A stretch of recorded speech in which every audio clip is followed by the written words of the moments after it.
Olá, eu sou o Fabiano Pereira e essa é mais uma edição do Global Talks TV USP, uma produção da TV USP Piracicaba em parceria com o portal Pólen, Política Externa em Números, coordenado pelo professor Pedro Feliu Ribeiro, que é docente e pesquisador do Instituto de Relações Internacionais da Universidade de São Paulo e que está aqui comigo para mais uma edição do programa. Professor Pedro, muito bem-vindo e obrigado pela parceria. Eu que agradeço, é um prazer, Fabiano. E hoje nós vamos falar um pouco sobre essa questão relacionada à problemática internacional gerada aí pela forma como os Estados Unidos deseja tratar o PCC, o primeiro comando da capital, né? Tem se falado muito aí, o governo americano tem ameaçado inserir o PCC, talvez até o Comando Vermelho, não sei, na lista de grupos terroristas internacionais. Professor, qual é o impacto prático disso para as relações entre Brasil e Estados Unidos? O primeiro aspecto que eu destacaria é que a classificação do crime organizado como terrorista pelos Estados Unidos abre a possibilidade de mudar a doutrina de uso da força no combate aos mesmos por parte dos Estados Unidos. E aumentam também as ferramentas de inteligência contra terroristas que o Poder Executivo norte-americano pode lançar mão. Também do ponto de vista econômico, aumenta o menu de alternativas em termos de sanções econômicas. Então, desse ponto de vista, esta classificação tem um potencial de impacto no curto prazo bastante significativo. No caso brasileiro, eu diria que as sanções econômicas seriam o impacto mais negativo que o governo tenta evitar o seu potencial de acontecimento. Então, você teria impactos, principalmente no mercado financeiro, em empresas brasileiras que atuam nos Estados Unidos, pela possibilidade delas serem sancionadas. E a mera possibilidade de ser sancionada obrigará elas a aumentarem o custo das atividades para evitarem ou para terem compliance com as ações norte-americanas de combate agora aí a grupos terroristas. Porque a grande questão é que o crime organizado, principalmente em todos os países, mas também no Brasil, atua lícita e ilicitamente. A parte lícita, que é a lavagem de dinheiro, entra no mercado financeiro, empresas podem se envolver em transações que envolvam, eventualmente, sem elas saberem necessariamente, lavagem de dinheiro do crime organizado, que se virar terrorista, facilita muito aos Estados Unidos aplicarem sanções, dificultarem, digamos assim, o acesso ao mercado americano, congelamento de bens, entre outros fatores. Agora, perfeito, professor, para quem nos assiste, nos ouve, possa compreender quais são os critérios adotados para distinguir um cartel, uma facção de um grupo terrorista? Olha, basicamente o que a gente percebe nos Estados Unidos é que recentemente, no México, por exemplo, o cartel de Jalisco foi considerado terrorista, o Trem de Aragua na Venezuela, o MS-13 em El Salvador. É muito subjetiva e ampla a possibilidade de interpretar grupos terroristas, desde as normativas feitas em 2001, que os Estados Unidos respondem ao 11 de setembro, eles aumentam muito a possibilidade interpretativa da classificação do que é grupo terrorista. Você tem no Congresso Nacional norte-americano um movimento de apoio, principalmente no Partido Republicano, de inclusão do narcotráfico nessa categoria, de ameaça à segurança, de interligação entre estados nacionais, principalmente na América Latina, redes de narcotráfico e financiamento de terrorismo, principalmente quando entra no tráfico de armas. Eles argumentam a conexão desses grupos com os grupos terroristas. Portanto, os critérios são amplos, subjetivos e são sujeitos aí sim ao controle ou do Congresso Nacional, caso ativado, ou até da Justiça norte-americana. Mas isso vem já de algum tempo, não é só desta administração Trump, né? Em 2021, os Estados Unidos definem já o PCC do Brasil como sancionável. Não muda a categoria de crime organizado para terrorista, né? Então, se a gente olhar, por exemplo, a legislação atual brasileira, que tentaram modificar e ainda não conseguiram, A diferença central é a motivação. Enquanto o crime organizado quer o lucro, o terrorismo tem motivação política, ideológica, e, portanto, é diferente o combate a esses tipos de ações criminosas, né? Mas, basicamente, os Estados Unidos, o presidente norte-americano, tem uma possibilidade de interpretação bastante vasta. O mesmo vale para as tarifas no âmbito comercial, diferente da segurança. A Suprema Corte recentemente julgou que era improcedente, inconstitucional, essa a aplicação de tarifas sem autorização do Congresso. A questão do terrorismo é menos sujeita a esse tipo de interferência, né?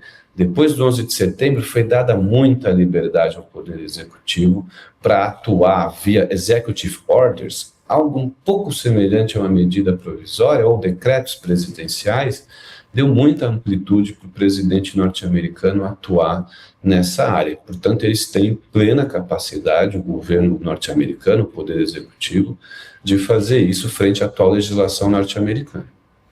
Perfeito. Bom, o senhor cita que essa preocupação, esse olhar mais atento do governo norte-americano com relação ao primeiro comando da capital, não é algo que nasce com o governo Trump, é anterior a ele, mas eu pergunto, o crescimento dessa preocupação a ponto de ponderar essa mudança de categoria, ela é, de certa forma, uma preocupação legítima com a questão de segurança nacional ou é, na verdade, utilizada mais para pressão política e econômica nesse momento?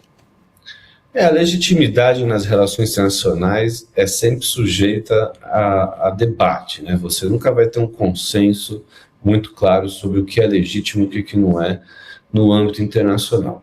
Da visão norte-americana, pensando mais na política externa e menos em aspectos legais, o Donald Trump atualmente quer revitalizar, digamos assim, a doutrina Monroe, né? América para os americanos. E há uma percepção de uma grande influência chinesa, principalmente do ponto de vista econômico, na região. E os Estados Unidos querem recuperar, digamos assim, esse terreno perdido na economia e estão lançando mão nessa frente contra o narcotráfico. Evidentemente que o narcotráfico sempre, desde o Plano Colômbia, desde a intensificação desse tipo de atividade ilícita, sempre teve impacto negativo nos Estados Unidos e em todos os países da região. Então é um desejo de todos esses estados combaterem o narcotráfico. Então sim, há uma questão de segurança nacional. Agora, como fazer, qual a forma, que estilo de ação norte-americana, aí pode ter impactos e interesses cruzados do ponto de vista político-diplomático, né? Por exemplo, arrancar o Maduro do poder. É uma consequência, evidentemente, política dessa ação. Só que é importante ter em mente que a questão da segurança pública ela é centralíssima em todos os países da América Latina. Todas as eleições presidenciais na região têm na segurança pública um elemento de elevada sensibilidade. Então também é uma via dos Estados Unidos, ao mesmo tempo que buscam resolver um problema de segurança nacional para o próprio Estados Unidos, eles também buscam ampliar a influência política nesses países, afastando-os da China, né? Então, por exemplo, suponhamos uma situação como ocorreu entre Estados Unidos e Colômbia, o Plano Colômbia para combater as Farc, etc. e tal, que era um problema de guerra civil no país. Quando isso é resolvido, ou pelo menos você auxilia o Estado a tentar resolver, você melhora muito a imagem dos Estados Unidos e cria grupos políticos, como, por exemplo, o Uribe, o Ivan Duque, na Colômbia, que tem já um apoio automático com os Estados Unidos, né? O caso do bolsonarismo no Brasil, o Milei na Argentina, seriam esses casos de que, caso haja vitória eleitoral desses grupos partidários desses países, eles automaticamente se alinham em política externa com os Estados Unidos.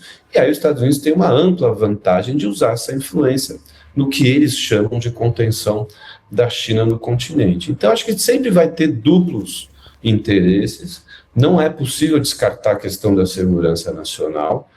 O PCC está em 26 países, tem presença nos Estados Unidos, então não é razoável ignorar isso. ele é real, mas também as ações norte-americanas, ao classificar esses grupos como terroristas, são tão mais amplas que abrem enormes possibilidades para interferência de espionagem, interferência política e diplomática.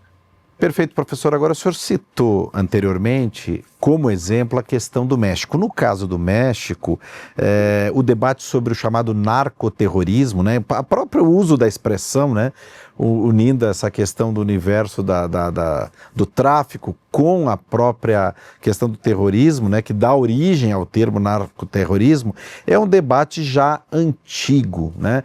É possível traçar um paralelo com esse caso recente do PCC no Brasil? Sem dúvida. Acho que dois aspectos centrais, né?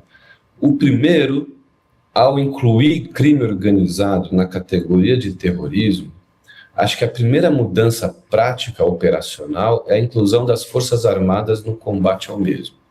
E como eles atuam em terreno urbano, é você inserir a lógica de combate das Forças Armadas, tradicionalmente treinada para destruição de alvos, de inimigos, num âmbito que é mais propenso ou melhor resolvido por ações policiais, dada a densidade populacional que esses grupos atuam, né? Então a gente viu, por exemplo, no caso brasileiro, na GLO do governo Temer, a atuação das Forças Armadas do Rio de Janeiro, algumas situações que são inaceitáveis, né? De você usar calibres de armas absurdas, soldados não treinados a fazer batidas em automóveis, assassinatos de civis por mera, digamos assim, falta de treinamento, falta de costume nesse tipo de operação, e principalmente a possibilidade de maior corrompimento das Forças Armadas, porque ao se aproximar do combate ao crime organizado, o crime organizado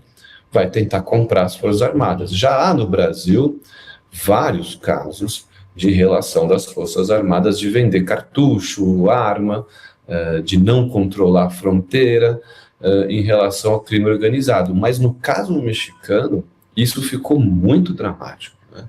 Depois que o México passa a atuar com as Forças Armadas em terreno urbano, em combate a essas redes que eles chamam de narcoterroristas, não só não foi eficaz no combate, elas não diminuíram, não de resolver o problema da violência, do tráfico, mas também diminuiu, digamos assim, o insulamento, né, das Forças Armadas em relação a esse tipo de combate. Então a gente pode ter essa perspectiva. Do ponto de vista exterior, por exemplo, atualmente, depois que os Estados Unidos consideraram o narcotráfico, o cartel mexicano terrorista, aumentou muito, né, aumentaram os casos legais nos Estados Unidos contra empresas mexicanas. Você tem casos de empresas que são extorquidas pelo crime organizado, terrorista agora no México, e sofrendo a possibilidade de sanção nos Estados Unidos. Lembrando que a economia mexicana tem muita interdependência com os Estados Unidos. Então aí você tem algumas empresas que sofrem a dupla sanção. A doméstica, porque não tem segurança do Estado, estão sendo extorquidas e tendo que, digamos assim, lavar dinheiro para os crimes organizados, e no âmbito internacional ainda a possibilidade de sofrer sanção por causa disso. Aí é uma dupla, digamos assim, penalidade. E no caso brasileiro, terminando essa analogia, a gente pode lembrar o caso recente da Embraer, que decidiu de vender aviões para a Venezuela com medo de sanção no mercado americano. Como a Embraer atua fortemente no mercado americano, é o principal mercado para a Embraer, só a possibilidade de ser sancionada por uma eventual venda na Venezuela nos Estados Unidos já inibe a empresa de persistir na negociação. Então isso tem impacto significativo, não só no âmbito securitário, mas também econômico, né? E vale lembrar que a legislação antiterrorista norte-americana tem poder extraterritorial. Então isso aumenta muito a incerteza, que é ruim para a economia, como sempre. Perfeito, professor. Nós vamos para um rápido intervalo com o Global Talks, mas já voltamos. Não saia daí.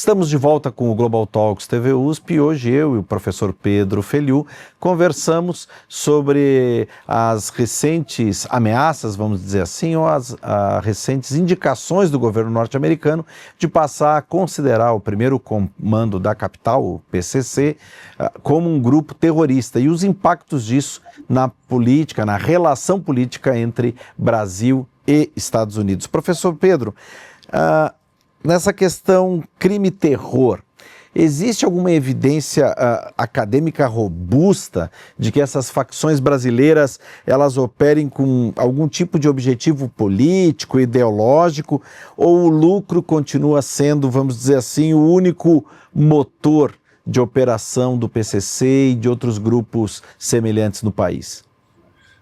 As especialistas e os especialistas no Brasil são majoritariamente inclinados a caracterizá-los apenas como crime organizado, sem a necessidade de caracterizá-los como terroristas, né? Então, recentemente, teve um projeto de lei do deputado Danilo Forte, do União Brasil, com relatoria do Nicolas Ferreira, do PL, sobre a caracterização do crime organizado como terrorista. Não prosperou, né? Para o Brasil, para o governo brasileiro atual, não interessa essa classificação, porque pode sobrecarregar muito a BIM, Polícia Federal, tem um custo reputacional grande. Então, por exemplo, ao ser reconhecido que o Brasil internacionalmente é incapaz de combater o crime organizado / terrorismo, isso diminui a reputação brasileira. Agora, é impossível desconsiderar o fato de que o Brasil de fato foi incapaz, independente do governo, o Estado brasileiro não foi capaz de impedir essa ampliação. E aí essa ampliação do TCC não é só internacional, começa a ter casos do PCC se infiltrando na política pela via eleitoral. Aí já as interpretações sobre terrorismo ou motivação política que poderia caracterizá-los pela legislação brasileira atual como terrorista, aí começa a fortalecer o argumento dessa ala política no Brasil que quer considerar os grupos como terroristas. Então, a ampliação do TCC, do PCC, que é dinâmica, imutável, é difícil você dizer, não dá para caracterizar nunca. O PCC está crescendo e está aumentando, digamos assim, o acesso ao poder, né, pela via eleitoral. Ainda assim, não há declarado motivações políticas, não há ataques coordenados para derrubar o governo, o regime. Começaram a aumentar os assassinatos políticos, o que permite também, enseja a possibilidade da interpretação como terrorista, mas acredito que majoritariamente hoje no Brasil, e principalmente pelo arquivamento desse projeto de lei, a percepção é de que não é terrorista, mas isso é debatível e é mutável ao longo do tempo, né? A gente tem visto crescer muito a influência do PCC na política, o que pode levar a crer que haja alguma motivação política.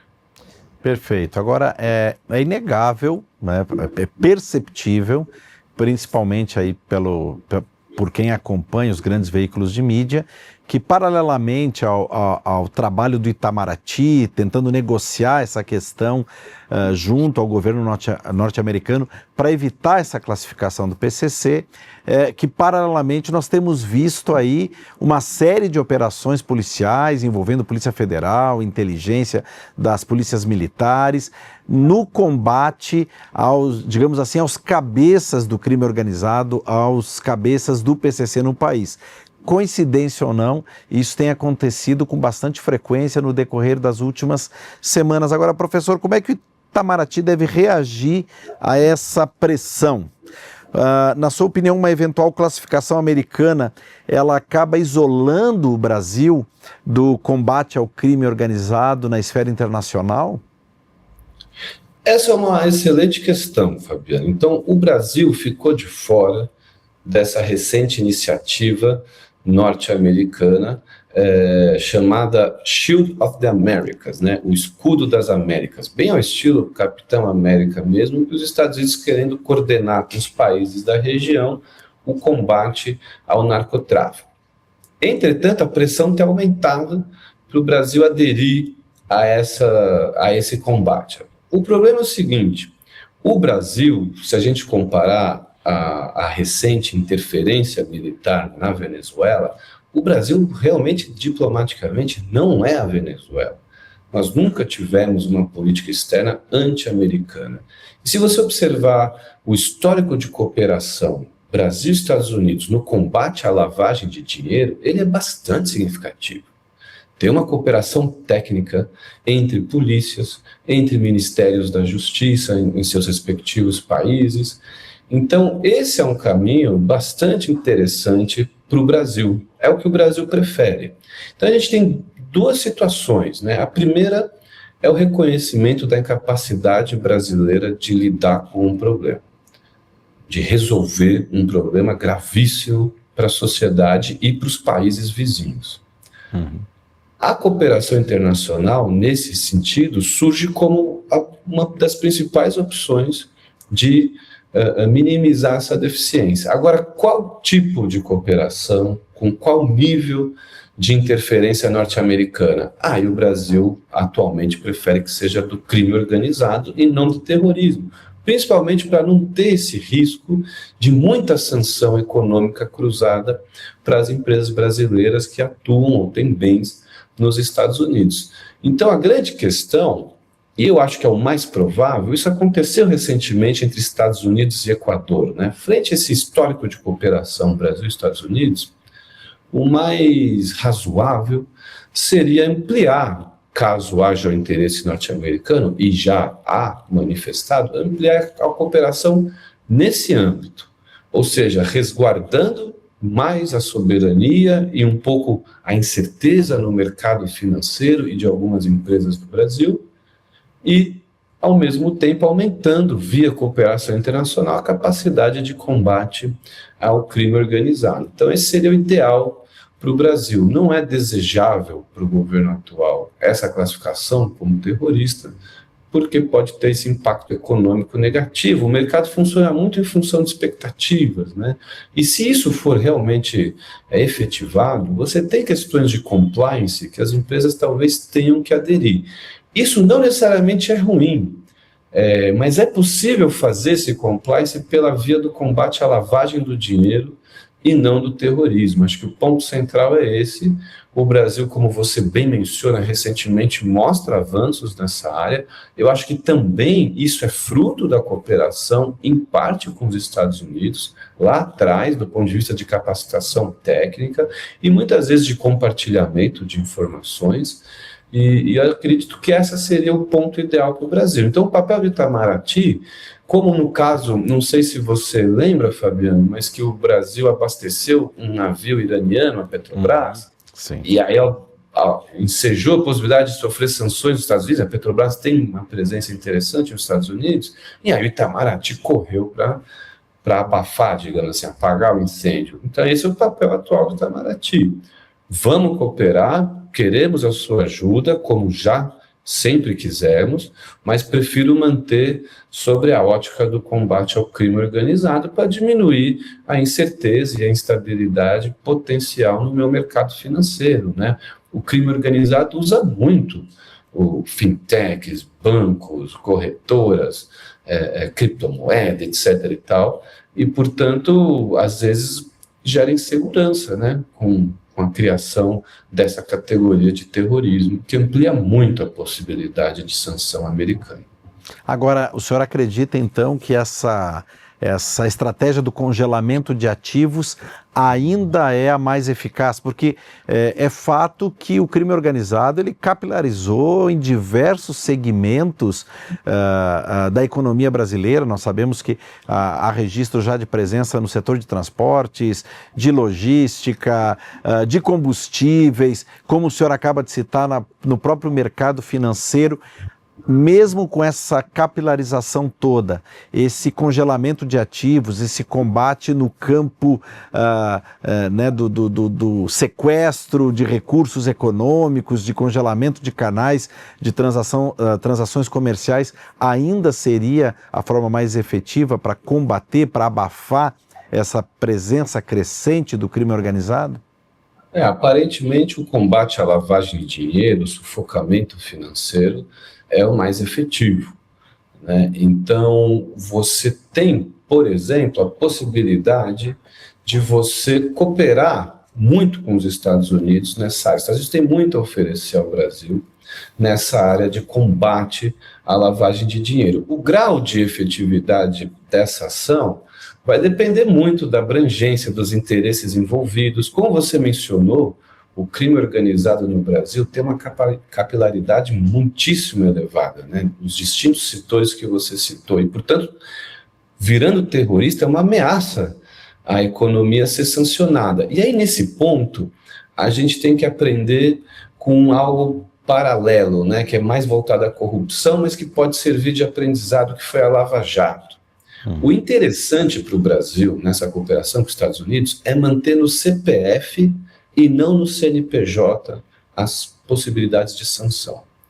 Então, o Brasil se interessa em preservar a parte empresarial, emprego, renda, etc. e tal, e tentar combater em cima das sanções individuais. Talvez esse seja um caminho meio termo que capacite, digamos assim, o Brasil a fazê-lo. Por isso que ele não quer que vire classificação de grupo terrorista. Isso não significa não combatê-los, né? Os que são favoráveis, por exemplo, o PL, União Brasil, na figura dos seus legisladores, nesse projeto de lei mencionado, né, eles querem uma atuação mais ampla norte-americana e percebem, na minha opinião, que a possibilidade de os Estados Unidos entrar com todo o seu arsenal de contra-terrorismo no Brasil poderia melhorar os números da segurança pública, que sem dúvida teria efeito eleitoral bastante significativo, né? Mas o que é preciso tomar cuidado, como aconteceu com a Lava Jato, é absolutamente desejável combater a corrupção, combater o crime organizado e, nos casos que sejam assim, o terrorismo. Agora, como fazer isso é que o Brasil quer, digamos assim, moderar os Estados Unidos. Não quer que você saia destruindo a empresa. Então, no caso da Lava Jato, ao invés de destruir todas as empresas empreiteiras brasileiras, foca no CPF. Como que eu protejo uma empresa de uma acusação, por exemplo, de corrupção, de lavagem de dinheiro, que são os indivíduos que fazem, né? Então, como que eu posso impedir esse tipo de ação criminal, focando nos indivíduos e tentando manter, digamos assim, a parte econômica funcionando, principalmente num país como o Brasil, que tem muita demanda de desenvolvimento econômico, e não pode se dar o luxo de sair destruindo empresas em nome da segurança, né? Você tem que equilibrar um pouco as coisas, e aí fica talvez um pouco mais difícil, numa perspectiva, combater os grupos narcotráfico ou narcoterroristas, como são nos casos que os Estados Unidos fez já no México, El Salvador e Venezuela. Perfeito. Bom, a nós cabe agora acompanhar atentamente o desenrolar dessa discussão no decorrer das próximas semanas. Professor Pedro, mais uma vez, muito obrigado pelas valiosas contribuições aqui no Global Talks. Eu que agradeço, Fabiano. Um grande abraço. Agradeço também a você que nos acompanhou em mais essa edição, lembrando que, se você se interessa por assuntos relativos à diplomacia, a relações internacionais, não deixa de passar lá no portal Pólen, Política Externa em Números, para acompanhar de uma forma mais abrangente como é que o Brasil investe, inclusive, nessa questão da diplomacia e das suas relações internacionais. O link aparece na tela, vale muito a pena a visita. Um grande abraço e até a próxima edição. Tchau!